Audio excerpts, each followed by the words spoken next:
கடுகு 1 ஸ்பூன்,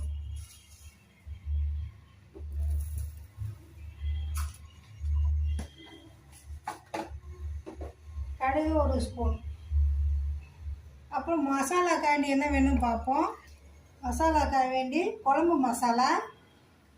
மசாலா, மஞ்சள் பொடி, உப்பு, உளுந்தம்பருப்பு, ஜீனி.